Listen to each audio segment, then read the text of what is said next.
Okay, let's start easy. Let's start with open versus closed. One of these two circuits is open, one is closed. Which is which? I think it's pretty easy for you to tell that this left circuit is closed because this switch is closed, and this circuit is open because this switch is open. There's a gap right here. Okay, so another word for open and closed circuits, or other words, a closed circuit we could say is on, and an open circuit we would say is off. Okay, that's different from a short circuit where if we had a wire going across here, why would the electricity even go to the light bulb? It would just kind of buzz right through there and be done with it. So anyway, that's an aside, I guess. So open and closed circuits, there you go. If there is a pathway for the current to flow, then it's on, we say it's closed. If it's open, there is no pathway, and we say it's off. Number 2 here, atoms all the way. Why would I write that? Well, there is a misconception out there that somehow atoms are moving through this circuit. Atoms are not moving through the circuit. If atoms were moving through the circuit, if you touched the wire, you would feel the actual wire move. You know, if you touched a power line, the iron or the aluminum or copper or whatever it is, you'd feel the actual wire move. That's not what moves in a circuit. It's one part of the atom that moves. So in a circuit, it's usually the electrons that are moving. Now, if you have a liquid battery or something, then you can have protons moving too. But in a circuit like this, it's the electrons that are moving. I think I can describe that better with my sketches over here.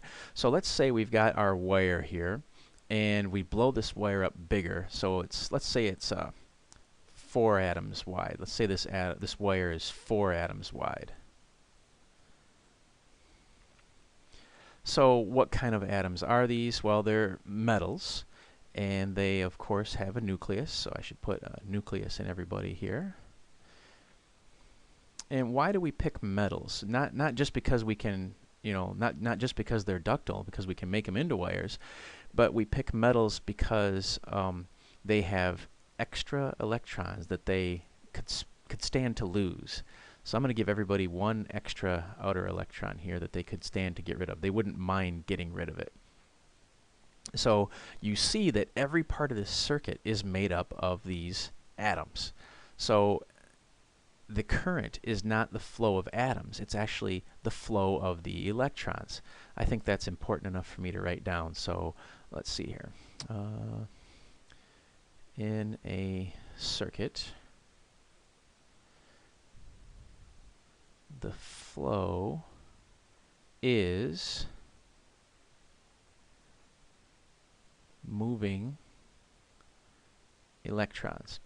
Why did I put the little star there? Because there are exceptions. You know, if you have a battery with liquid in it, like a car battery has acid in it, in that liquid you can have the positives moving too. But when we're talking about wires and stuff, what's moving is the electrons. And I don't want anybody to be confused about that. So what about this skinny wire in the filament? Well, if I drew this wire 4 atoms thick, and that's just to save me time, it's actually way thicker than that, but if I drew the regular wire 4 atoms thick, in the filament the wire is way skinnier. I'm going to draw it just 1 atom thick.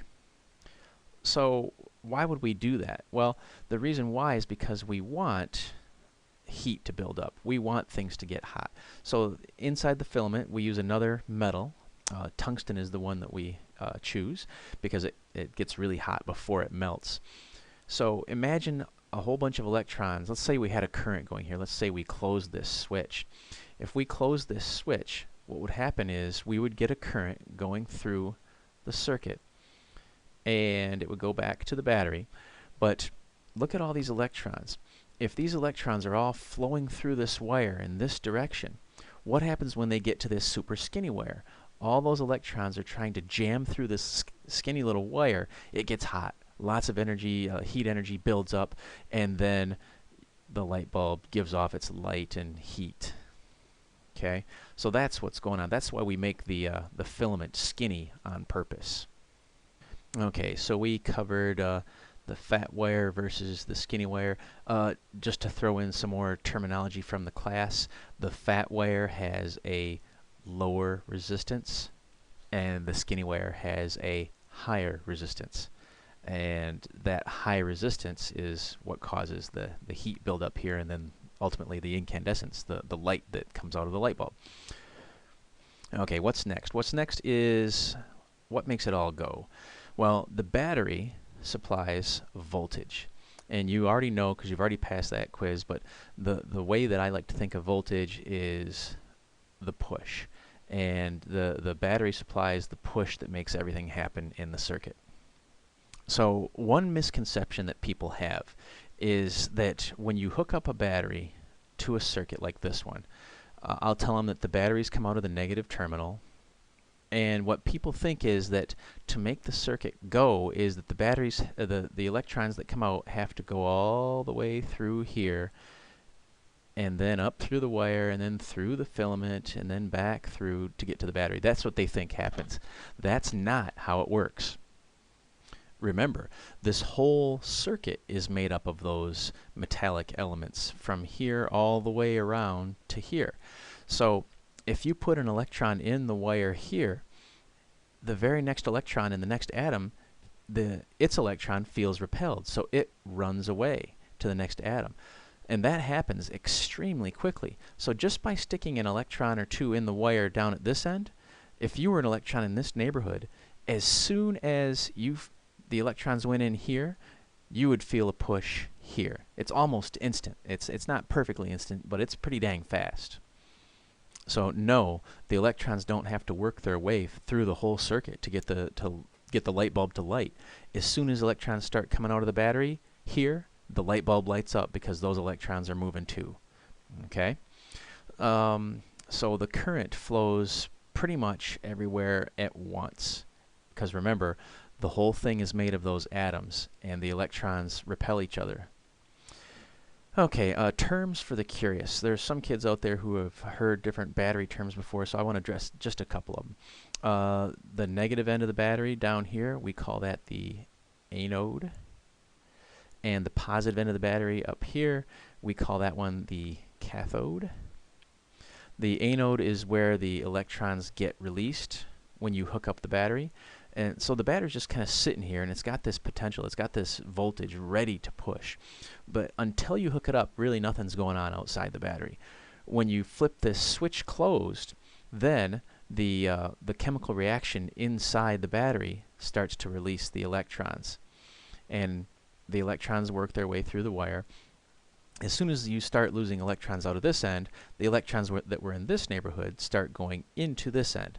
So that's why that's why this end is negative, because it's letting the electrons out, and that's why this end is positive, because it's accepting the electrons. When you're a junior, you'll learn other words, like right here, the negative terminal where the electrons are lost. We call that oxidation. And up here, this terminal where the electrons are gained, we call that reduction. You might think to yourself, if you're gaining electrons, why would you call it reduction? Well, remember, electrons are negative. Since electrons are negative, if you get more of them, what happens to your electric charge? It goes down, it reduces. So it's kind of a wacky word. You just got to remember that electrons are negative, and you'll be okay.